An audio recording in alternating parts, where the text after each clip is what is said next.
लेकिन मैंने 5-6 लोगों के मुंह से, बढ़िया बढ़िया सोलर टेक्नीशियन के मुंह से ये बात सुनी और ये बात 100% गलत साबित है। हमारी जो ग्रिड लाइन है वो मीटर से होते हुए खंबे तक जाती है।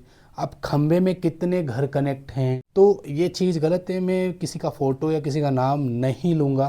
दोस्तों, बहुत टाइम पहले मैंने एक वीडियो देखा था, और एक नहीं बहुत सारी वीडियो देखा था सोलर सिस्टम से रिगार्डिंग, ठीक है। और ऑन ग्रिड सोलर सिस्टम के रिगार्डिंग एक वीडियो, कुछ वीडियो देखी तो उसमें एक चीज़ बताई जा रही थी कि लाइट जाने पर हमारा ऑन ग्रिड सोलर सिस्टम का इन्वर्टर है वो कट ऑफ हो जाता है ऑटोमेटिकली। और उसका रीज़न क्या बताया आपको मैं बताता हूँ। उसका रीज़न क्या बताया था, बहुत सारे यूट्यूबर ने ये चीज़ बोली थी, अपने मुंह से बोली हुई है उसकी, ठीक है ना। तो इसका रीज़न ये बताया जा रहा था कि पावर हाउस में या फिर जो गली मोहल्ला में, मान लीजिए आपके घर में लाइट सोलर पैनल लगा हुआ है ऑन ग्रिड वाला, तो जब लाइट जाएगी तो उसकी सप्लाई बाहर ना जाए और जो काम करने वाले कर्मचारी है उनको करंट ना लगे। जो कर्मचारियां होते हैं जो इलेक्ट्रिक वर्क करते हैं उनको करंट, रिवर्स करंट ना लगे, लाइट जाने पर भी रिवर्स करंट ना आ जाए आपके सोलर से। जैसे कि मेरा बताने का मकसद सिर्फ एक ही है, करंट नहीं लगता भाई, रिवर्स करंट आएगा ही नहीं। क्यों? उस इन्वर्टर के अंदर सिंक्रोनाइजिंग सिस्टम लगाया हुआ है। ऑब्वियसली आप डायरेक्टली 10 किलोवाट का अगर सोलर सिस्टम लगा रहे हैं और 10 किलोवाट का इन्वर्टर लगा रहे हैं तो उससे डायरेक्टली आपको कभी भी बिजली नहीं मिलेगी 100%। इससे मैं आपको बता देता हूँ, सिंक्रोनाइजिंग इन्वर्टर भाई, इसको आप कैसे कह सकते हो कि लाइट, ये इसको एक रीज़न आप नहीं मान सकते कि यही रीज़न है कि बाहर जब लाइट चली जाए तो बाहर कोई कर्मचारी काम कर रहा है उसको करंट आ जाएगा। ये रीज़न नहीं है, 100% रीज़न नहीं है। चलो मान लेते ये रीज़न है, बट ये सक्सेसफुल नहीं होगा। ये बात आपकी गलत है।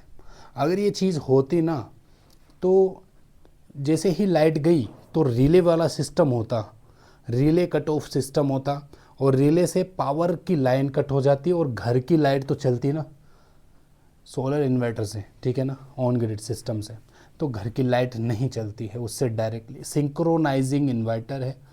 हमारे जो घर में एसी करंट आता है उसके अंदर ट्रांसफ़र होता रहता है, मतलब एक वायर में कभी पॉजिटिव होता है, एक वायर में कभी नेगेटिव होता है, उसी वायर में कभी नेगेटिव हो जाता है, उसी वायर में कभी पॉजिटिव होता है। इस तरह का फ्रीक्वेंसी चलता है, 50 हर्ट्ज़ का फ्रीक्वेंसी चलता है।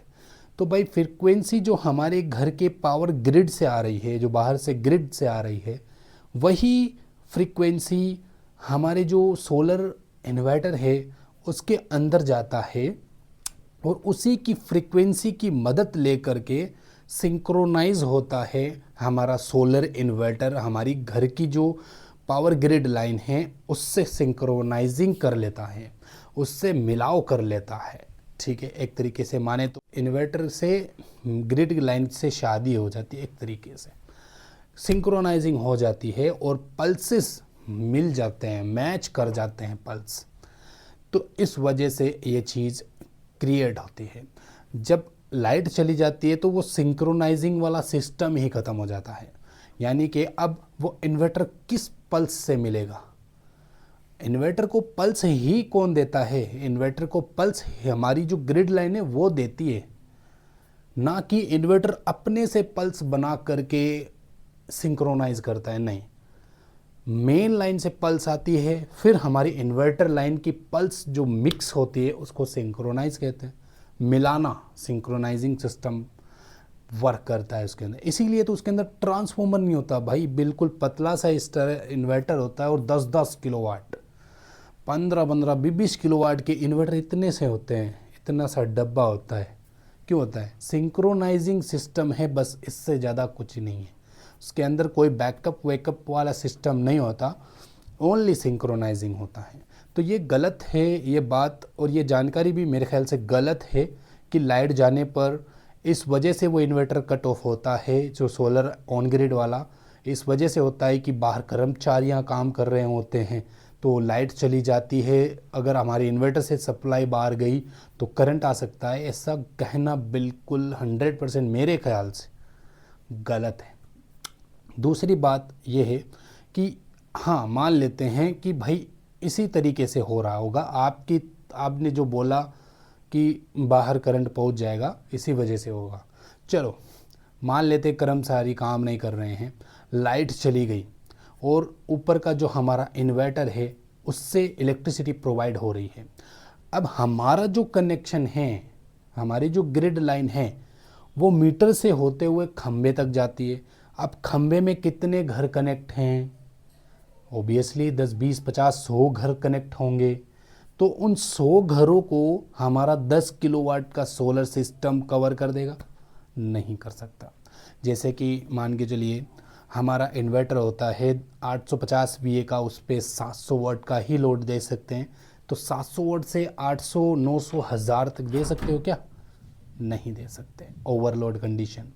तो अगर ऐसा पॉसिबल होता ऑन ग्रिड सोलर सिस्टम के साथ, तो पूरी लाइन ख़त्म हो जाती, मतलब बंद हो जाती। तो करंट आने का सवाल ही पैदा नहीं हो सकता कि भाई उस लाइन से करंट आ जाए। यानी कि लाइट जाने पर पावर हाउस जो काम करते, जो बाहर काम करते हैं लोग, कर्मचारी या काम करते हैं बिजली का, उनको करंट ना आ जाए, तो वो करंट आने से पहले ओवरलोड ही हो जाएगा। भाई 10 किलोवाट का आपका सोलर सिस्टम आपका घर का ही लोड नहीं संभाल सकेगा, तो मार्केट का क्या लोड संभालेगा?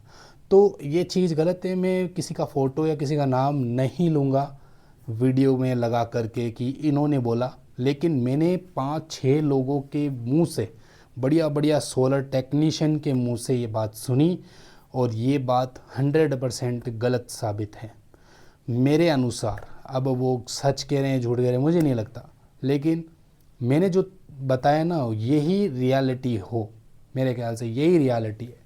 अगर आप सोलर एक्सपर्ट हैं तो मुझे कमेंट करके ज़रूर इस बात को बताएं, इस चीज़ की राय दें। चलिए दोस्तों, उम्मीद है आपको समझ में आई होगी।